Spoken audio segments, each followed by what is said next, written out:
Сәлем достар, менің каналыма қош келдіңіздер. Бүгін сіздермен өте дәмді шайға арналған пинчер әзірлейтін боламыз. Ең алдымен осы видеоға лайк басып, каналға тіркеліп, қоңыраушаны басып қойыңыздар. Достар, бұл тәттінің бір ерекшелігі, бисквиті өте оңай дайындалады, тез жолмен дайындалады және ондай бір қатты капризный емес. Тереңдеу ыдысқа 2 жұмыртқаны саламыз, үстіне қантымызды салып, жақсылап әппақ болғанша миксерлеп аламыз. Мінекей достар, дайын болды, әппақ болғанша миксерлеп алдық. Үстіне жарты кеседей толтырмай сүт құямыз, одан кейін сұйық май құямыз. Енді әрі қарай венчикпен араластырамыз, немесе қасықпен араластырамыз. Міне жақсылап бірыңғай масса болғанша араластырып аламыз.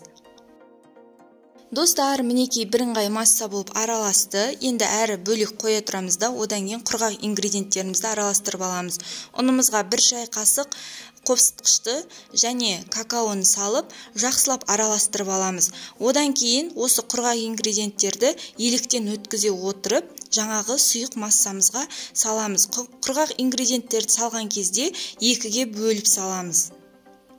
Достар, сіздерге де міндетті түрде осы тәттіні жасап көруге кеңес беремін. Оңай, әрі тез дайындалады. Міндетті түрде сіздер де жасап көріңіздер.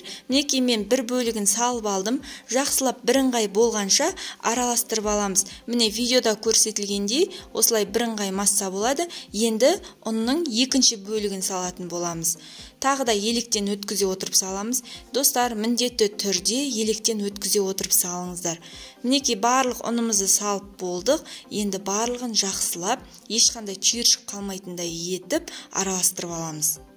Достар, менің каналымның дамуына өз үлестеріңізді қосып, осы видеоның астындағы поделиться деген белгіні басып, құрбыларыңызбен, достарыңызбен, туған-туыстарыңызбен бөлісіп қойыңыздар. Достар, мінекей біздің массамыз дайын болды. Осындай сұйық болады. Енді осы массамызға қайнап тұрған ыстық суға жарты шай қасықтай ас содасын салып жақсылап араластырып, массамызға құятын боламыз. Пинчер бисквитінің ерекшелігі де осыда. Мінекей өте сұйық масса болады. Қазір қарап тұрсаңыздар, бірыңғай араласқаннан кейін сұйық масса болады. Осы сұйық массамыз енді біздің бисквитіміз дайын. Енді әрі қарай кез келген пирог пісіретін ыдысқа құйып пісіріп алатын боламыз. Пинчердің бисквиті міне өздеріңіз көріп тұрғандай осындай сұйық масса болады. 30 минутта 180 градуста пісіріп алатын боламыз. Достар, мінекей 30 минутта біздің бисквитіміз дайын болды. Қазір ыстық күйінде тұр. Толық суығанша қойып қоямыз.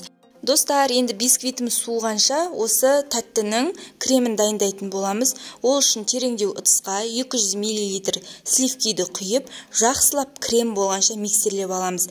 Ең басында ақырын жылдамдықта тұрады, одан кейін барып жылдамдықты ұлғайтамыз. Біздің дайын болған кезде осындай қою болып тұрады.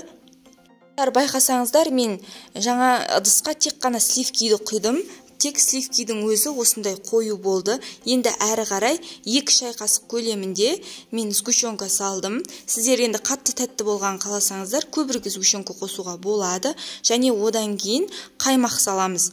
Мен бір 300 граммдай қаймақ қостым. Өте дәмді болды. Сіздерге де солай жасап көруге кеңес беремін. Кремі өте күшті. Енді бұл кремді басқа да бір торттарға, пирогтарға қолдануға болады. Достар, келесі кезекте менің каналымдағы рецепттерді ең бірінші болып көру үшін осы видеоға лайк басып, каналға тіркеліп қойыңыздар. Достар, мен мына жерде жаңа 300 граммнан аса сметана салдым. Сіздерге өздеріңіздің қалауларыңызға қарай сметананы аз қоссаңыздар да болады, көп қоссаңыздар да болады. Мінекей, енді жақсылап бірыңғай масса болғанша араластырамыз. Міне біздің пинчердің кремі сонымен дайын. Әрі қарай біздің бисквитіміз суыса, енді әдемілеп тәтті жасайтын боламыз.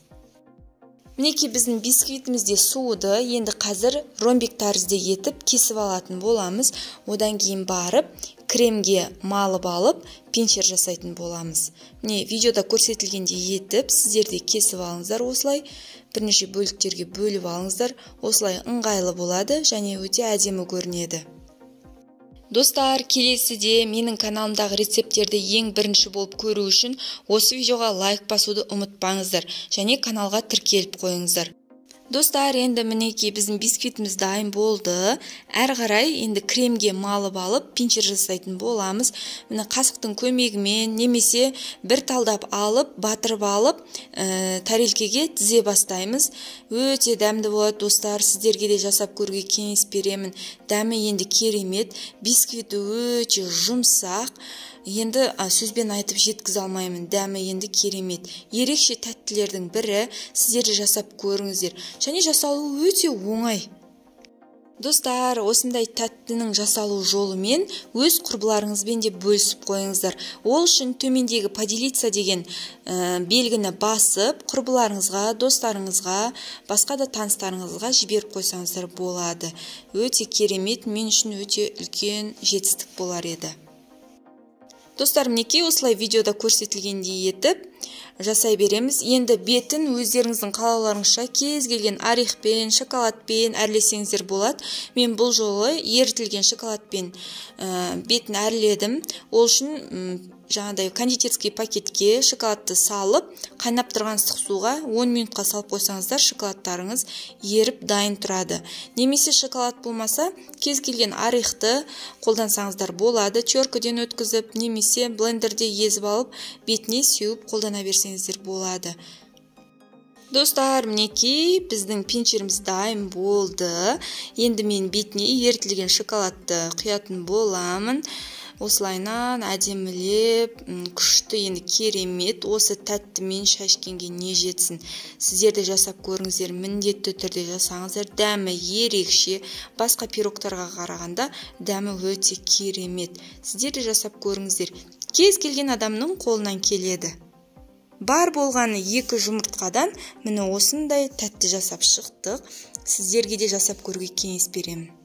Егер сіздер жасап жатсаңыздар, комментарий бөлімінде бөлісуді ұмытпаңыздар.